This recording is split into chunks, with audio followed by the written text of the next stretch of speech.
Abot-abot ang panawagan ng ina at ng nobya ng isang chemical engineer. 4 na araw na siyang nawawala. Hindi na raw siya muling nakita o kumontak sa kanila at hindi na rin daw nakasipot sa kanyang unang araw sa trabaho sa Balayan sa Batangas. Nakatutok si Steve Dailisan, Exclusivo.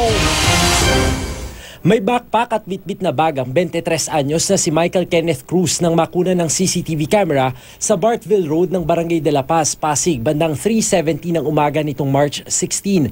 Unang araw dapat ni Michael bilang chemical engineer sa isang food factory na papasukan sa Balayan, Batangas. Pero walang Michael na sumipot sa trabaho. 4 na araw na siyang hindi makontak. Barangay Security Force namin, continuous po 27, visibility patrol. Ikot ng ikot po yan. Wala akong nare-report. Wala pong nare-report na gano'n, na may inabda ko, wala po. Ito yung CCTV camera na huling nakahagip kay Michael, pero paglagpas ng kalsadang ito, wala nang kuha ng CCTV. Pero kung tumawid man siya dun sa kabilang gilid ng kalsada, yan yung patungo ng Rosario. Kung dito naman siya sa mismong kanto sumakay, yan yung patungo ng Ligaya, Pacubao. Sa text message niya sa girlfriend, 3:44 AM sinabi ni Michael na sakay na raw siya ng bus pa Taft.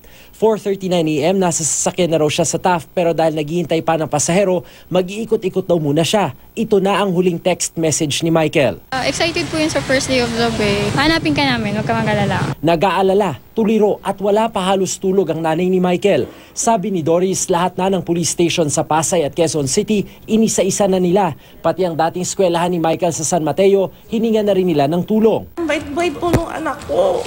Bait po yan. Masunurin po siya, mabait, masipag. Maawa po kayo sa akin bilang ina. 4 na araw na po siyang... 4 na araw na po siyang nawawala. Hanggang ngayon wala po kaming lead, wala din po siyang text, wala po siyang tawag. Pakibigay niyo po information sa Channel 7. Board passer nagtapos ng chemical engineering at magna cum laude sa UP Los Baños si Michael. Wala raw bisyo, hindi nagdodroga at hindi pala barkada, kaya pala isipan sa kanyang mga mahal sa buhay ang biglaan niyang pagkawala. Hindi man po kami mayaman para kidnap pa.